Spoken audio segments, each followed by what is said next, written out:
Hello everyone, nubkeks here. Welcome back to Nub Raids, and this time I'm joined by none other than YST. How are you doing, YST? Mr. Nubby, we're back. You're back. Yeah, today we're going to be talking all about being a free-to-play player, what you should focus on, what stuff you can do well that will stand well for your account, what stuff you might struggle with. You know, a paying player can just do better than you, that sort of thing.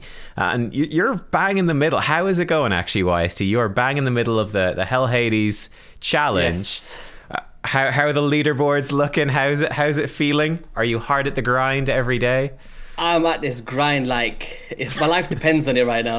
Like, 10-hour grinding, running out of energy, looking at. Do you know when you got to look at the top of the energy refill? Yeah. Like one little energy to tip over just so you can do another campaign battle. Yeah. All of those little things are starting to happen. Yes, it's fun, man. I like it. All right. Well, look, let's dive in and let's start seeing if you've run into or what sort of things you've run into as well while starting off. But the first thing I wanted to talk about for free to play is, you know, I think you got to realize that this game is not a game. I mean, you can totally play it for like a couple of weeks and have some fun and stuff like that. But if you want to come in and if you want to start beating Ultra Nightmare Clan Boss, if you want to start beating Hydra, Doom Tower bosses, it's not a game you're going to do in a week. This is a game that takes months and it's a big grind. And one of the things that people hate grinding the most, but I think is probably the most important thing for free to play, is this stage right here, coming into Brimstone Path. We're on stage 12 of Brutal. Stage 3. Are you at this point on your free-to-play, YST? Listen, this is the only point I'm at the free-to-play. Yeah. It's just farming food, trying to get 6-star champions. I just like, when I'm falling asleep, I'm just seeing this stage in my head, like Incubus, Diabolist. Like it's all just going on in my head. Let's run the stage just to get it fresh in our minds. But the thing about this that stands out to me as a free-to-play is, you know, let's say, can you do Fire Knight as well as, like, you know, someone who's like endgame in their account? Like, no, of course you can't. But reasonably early on in the game, you can actually farm stage 12-3 of Brutal Campaign as quickly as someone that's been playing forever. Like, I did a video on Fellhound maybe last week who can clear this in 5 seconds, the fastest time. He's a rare champion. Needs some gear. You're not going to have it at the start. Like, do you know at the moment what is your clear time? It's probably more like I'm 15 going at 20. around 23 seconds, I want to see. With Elhain, with my starter champion.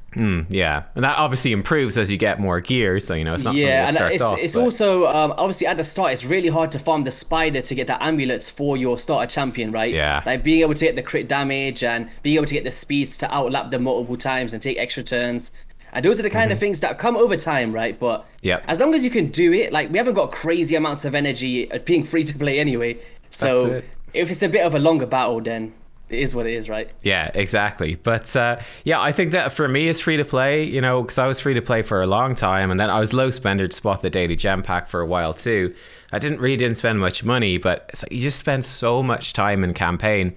And the reason you're doing it is so you can level up all your champions. You're going to need to level up so many champs to beat all the faction war stages. You're going to need to level them up for tournaments, for fusions. You're going to need to level up the fusions that you get. You just need to level up so many champs in this game. It's just this long grind to just get used to clicking this button. And I also thought something that's really difficult to do when you're free to play is to get good Relentless gear. Now, this is something that's a bit more focused towards when you're further into the game. And you've got more energy to spare, but coming in and actually getting this Relentless gear is so tough to get. You get it from winning tournaments, and it's the best gear for a lot of damage dealers in Hydra, in Demon Lord as well, clan bosses. It's extremely good. Tough to get though. I think that champion training tournaments is one of the best places that you can go and win that as a free-to-play player, because this is something...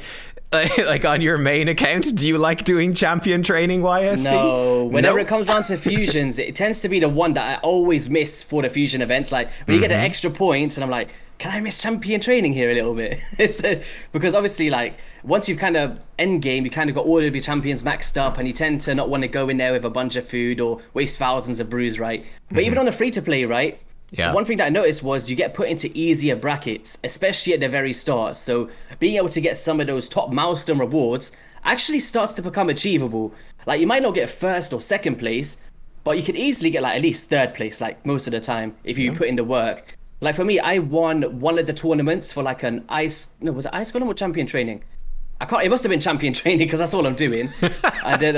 Yeah. And then on top of that, I got like second place. That wasn't, I think, in the Ice Golem one. The rolls were trash, right? But obviously, we do have stuff like the what are they called? The Chaos Ores that you can actually use down the line and get some substats swapped around and potentially get good luck. But definitely worth going for, right? Yeah, exactly. Like I think it's sort of the perfect confluence for a free-to-play person is you need to do tons because you're not going to get any really chickens, whereas paying players will. You've got more champions to level up because of that than paying players will. So you've got this advantage. People that are going to be paying money don't necessarily want to be doing this. They're looking to skip it, or people that are further in the game, they don't have champs to level. They're looking to skip this. You can get so much benefit from doing it. It's an awful grind. You're just clicking replay over and over and over again, but it can really pay off. And you can start doing this even reasonably early on, because once you get to Brutal 12-3, yeah, you might be doing it slower, but bang for buck, your energy is almost as efficient as what most people are doing now. Nightmare Campaign is a different kettle of fish a little bit, but that's more of a time-saving thing. So yeah. One other thing I'd say is like, especially like being earlier on, like one of the things is like pay close attention to what's going on in the game, right? What's scheduled, what's coming up. You know a champion train is coming up, starting today, depending when this video drops. We got a CVC dropping, right? Yeah. You can actually start to double dip and save some of your food, like your 3-star champions that you've taken up to 30 in the meantime. Maybe just turn them into a 4-star, turn them into 5 stars, coincide them with the CVC, and then get double dipping of your rewards to optimize your resources to the best of your capabilities, right? Yes. So that's kind of one thing that I'm doing at the moment. I've got a bunch of 4 stars inside the vault. And then the second CVC starts and the champion training's on, I'm going to rank everything up, make my next 6-star champion, and kind of use the stuff in between as a cooling off period before those double dip phases kind of push in, or like fusions or whatever that may be. Yeah, that's so smart. Like just banking your food like this. I mean, this is like 5-star stuff I've got banked here. But even stuff like that, even leaving them at rank 1 how you've done, just being able to add a few brews in there, a few campaign battles, those points really do start to add up, man. And then before you know it, you've made your next 60, and then you're kind of progressing your account as well and getting stronger. So yes, 100%. I actually remember, because I was awakening my champions, and I remember using Frozen Banshee and Grave Chill Killer together for ages, right, for my clan boss team.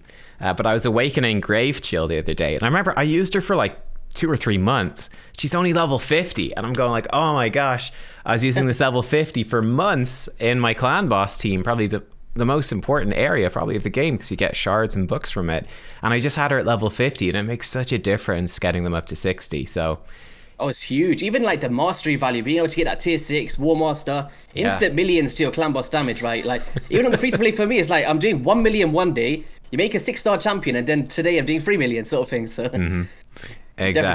Exactly. All right, so the next thing I think we want to talk about, smaller tip, but I think it's really important to just come into Minotaur and to actually grind again. It's a lot of grinding to grind what it is, out. Yeah, I feel like, I'm not sure how you feel about this, right? You can kind of tell me. So for me, when I start this game, the two things that I'm kind of focusing on is gemming up my first 2 champions to rank 60, because I feel like 2 60 champions fully mastered is what you need in order to do these stage 15 dungeons and start bringing in that 3rd or 4th slot and then farm the masteries. Because before that, to do it with just a solo champion and your gear's limited, it's actually quite tedious. Like I found it very hard to do it with just Elhain.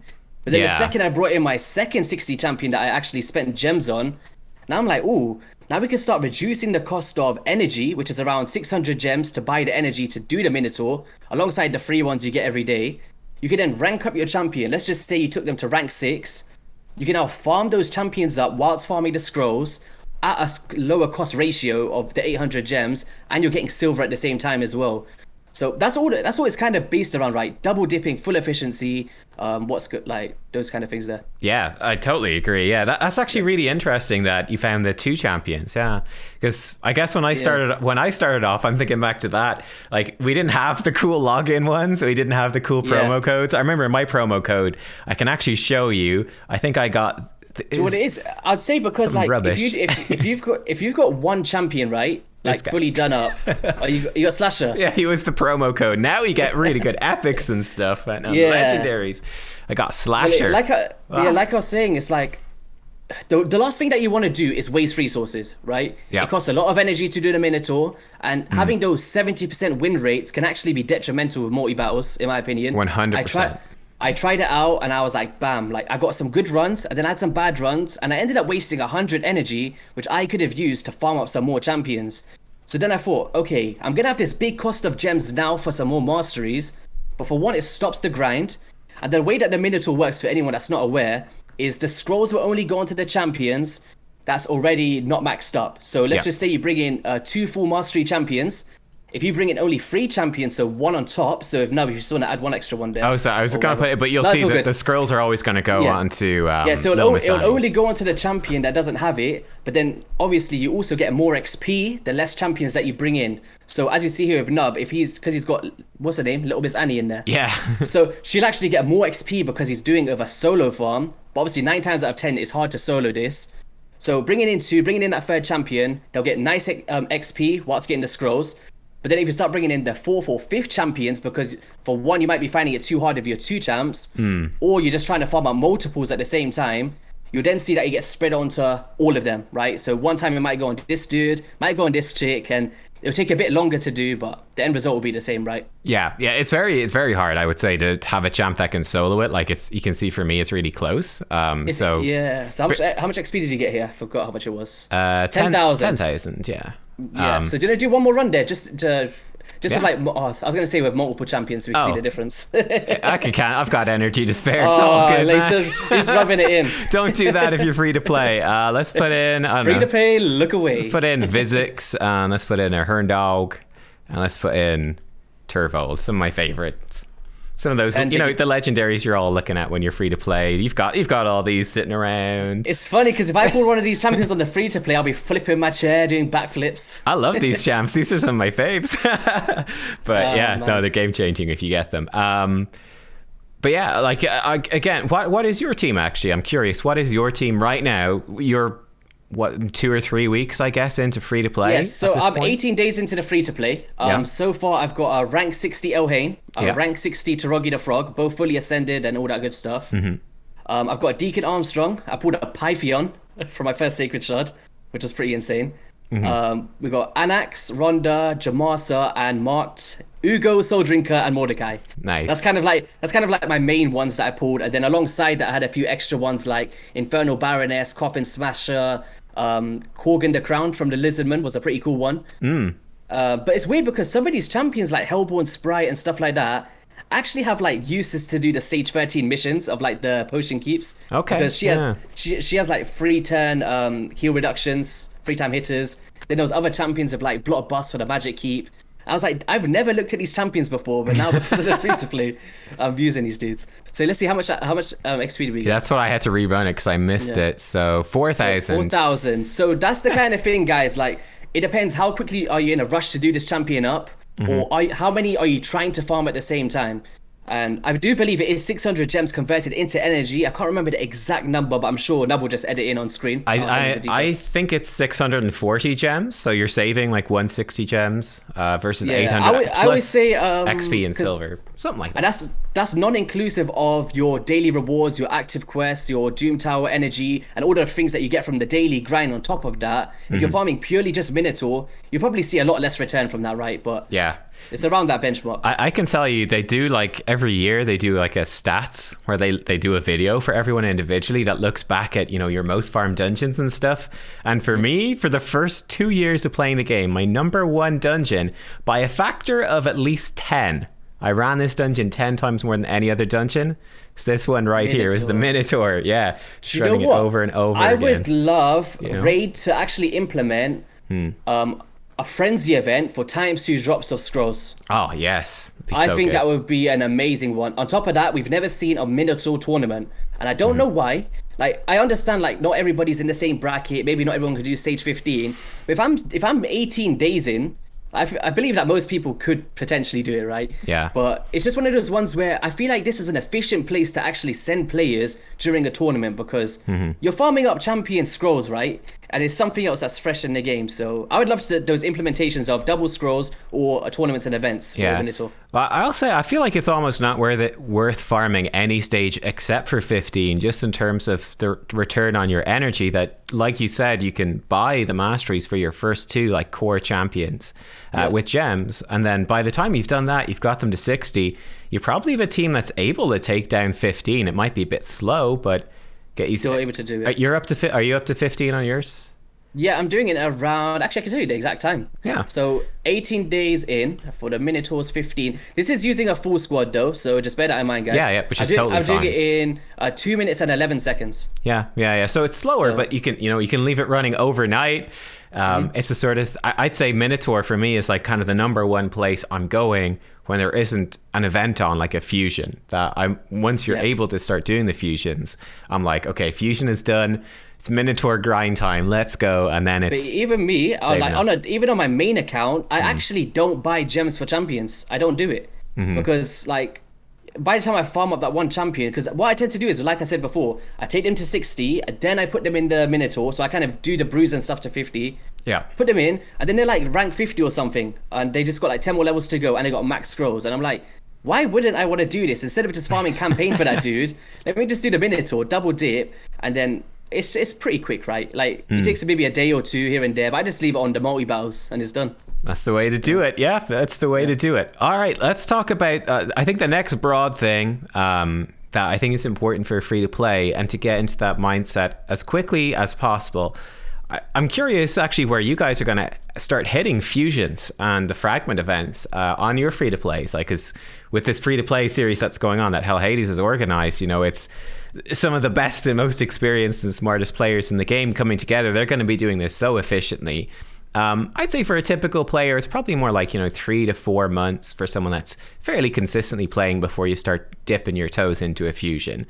But I think when you start getting into fusions, this is the big thing that has to change how you play as a free to play, because, for me, this late game, I've got all this stuff. I can just waltz in and I do a fusion pretty much no problem. But when you're coming in free to play, I think basically, even if the champion sucks, even if it's a bad fusion, there's still about a 90% chance that champion will be game changing for you, possibly in terms of progressing in dungeons, and certainly for beating faction wars. Like, there were a bunch of bad fusions that were crucial for me to actually progress in faction wars, get it down, to progress in Doom Tower stuff and get it down. Don't underestimate getting these legendaries. And you really do have to restructure how you play, right? Never pulling any shards outside of saving for a fusion. You must save everything. Saving all of your silver for the artifact enhancement events during that fusion. Saving the energy refills that you'll get from the shop. My inbox, I don't think I've got any. My inbox is a disaster right now, overflowing with gear. A gear cleanse needed. But look at it. Saving the energy pots, right? Every couple of days, get an energy pot. Just holding on to those, keeping them in the mailbox until you come to that fusion. And you have the energy to get it down, making sure you've got a good bank of like 1,000 or 2,000 gems for a fusion, so you can do it. I think that's so important. What do you think about that and fusions for free to play in particular? It's hard because, like, do you know, for me on this first Pythion fusion, I got lucky and summoned it, right? Yeah. But just from my first 15 days of the fusion or whatever it may be when I was playing, I actually got 50 fragments for Pythion without trying. Wow, like, that's insane. No incentive, zero incentive in my brain of doing Pythion. I got 50 fragments. And I was like, yo, if I actually had like a week before this, and I had the sacred shards in time, I probably would have completed Pythion, honestly, if I tried for it.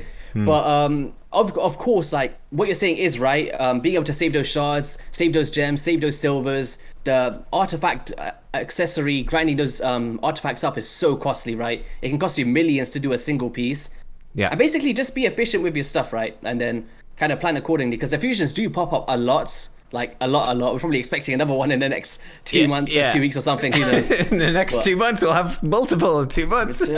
2 weeks. Yeah, we're like 3 in 2 months. Yeah. But also at the start of the game, like it's very hard because I feel like what you said with the few months is right. Because at the start, you do tend to summon a lot of champions. You need to summon champions for food. Yeah. You need somebody to play with, right? Apart from your starter champion. So you're probably going to kind of deep dive and summon anyway over like 2x events. But 9 times out of 10, once you kind of break that holiday phase at the start, you need to start looking and saving and stuff. Yeah, exactly. All right. Well, do you have any quick fire tips then from the very start of the game? Any big tips that you've kind of relearned, shall we say? Yes. There is a lot. I would say, well, just free to play stuff in general you're speaking about, right? Yeah. Just stuff that. Okay, so one would be double dip your missions and your challenges at the same time. Because one big mistake that I made is I was so tied into the challenges, which you can't see on your account. Unfortunately, no, they're gone. But I wasn't double dipping with the missions, and then I actually ended up doing these things twice. Okay. So I was like, oh, I could have done the ice golem thing whilst I was doing this, and I kind of like encountered those. So I guess kind of when you're coming into the game, kind of coincide those and pay attention, like drag along the missions page, see what's coming up, look at your challenges. This might come up, and then one of those ones. Good tip. On top of that, I would say it's really, I'd say think about your books. Your books is a big one as well. Like for me, I was investing a ton of rare books into like champions that are great, by the way. They're not trash rares or anything like that. But then I was putting somebody else that I actually wanted to book, and then now I don't have the books. Right. So I guess be wary that you will be summoning a bunch of champions, especially at the start of this game, and just think like, do I really want to book this champion? Especially with like epic tomes.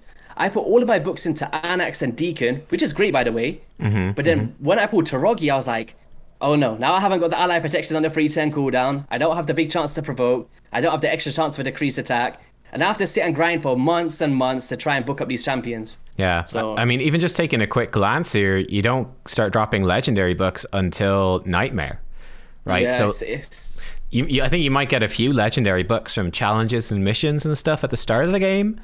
It feels great. Like at the start of the game, you feel like you're invincible. Like you're getting so much. That's one thing that I forgot. I was like, yo, they give us so much stuff at the start. Yeah. And then it starts to get to day 7 and you're like, oh no. Yeah. Like, this is getting tough here. Yeah, like I would say that generally speaking, the login legendaries that they do, like for example, there's the Ronda promotion on right now. I think generally those are very, very good, and they're a pretty safe investment for your legendary books. I think you put your books in there and you'll be happy.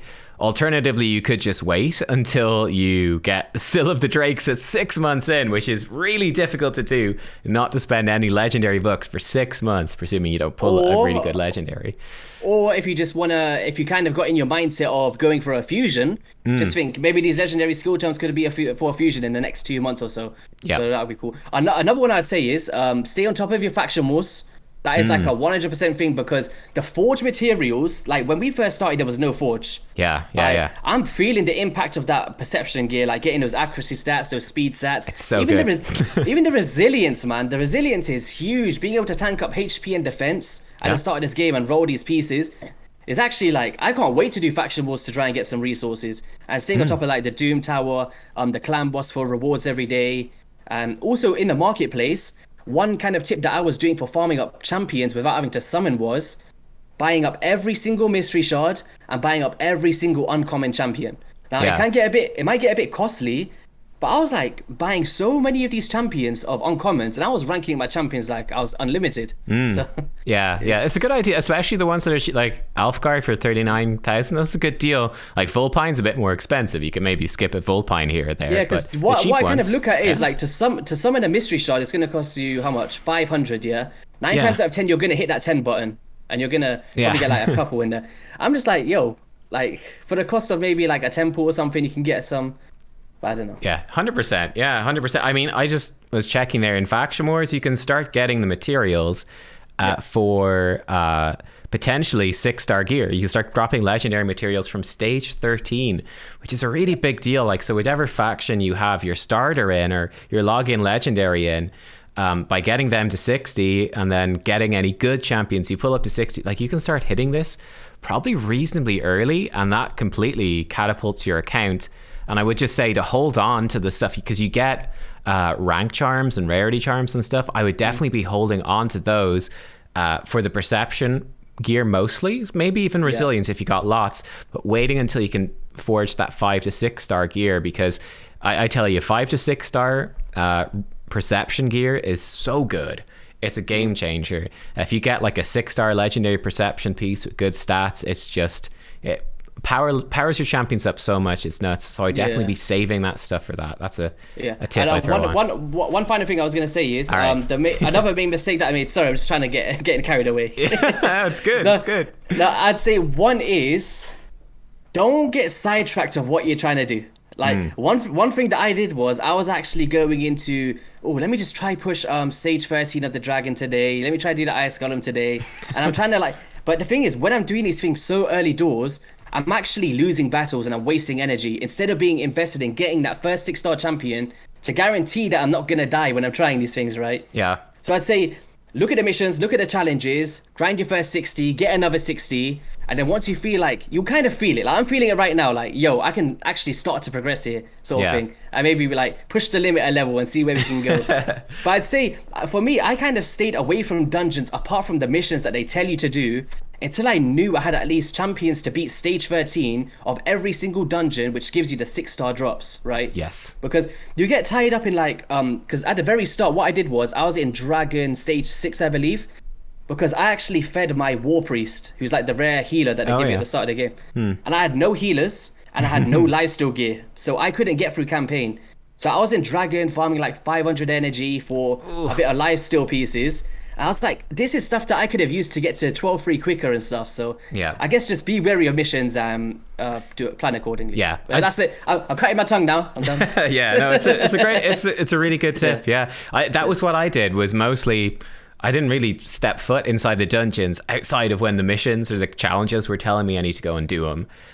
Because it's like, are the low level dungeons a good way to spend your energy? It's pretty questionable. Whereas it's what it is. You get carried away. You get a bit. I understand it, because you do get a bit bored of farming. It's so boring. And you just want to see what's going on in this game? Like, is it just campaign battles or I want to see some bosses? So I understand the excitement of it, but I'd say stay on focus and trust me, it'll work out in the end, 100%. Yeah, exactly. Yeah. It's never a bad decision to farm food in campaign. I'll say that. Right. Oh no way. Well, guys, there we go. YST, thank you for joining me.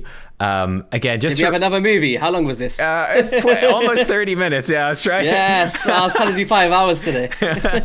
But if you guys want to follow YST's free-to-play journey, it's all over on his channel. Big series there showing all of the steps that he's taking. So a very good blueprint for you to follow step by step as well, in even more detail than we could possibly cover in our movie today. But do you have any final words you want to say before we?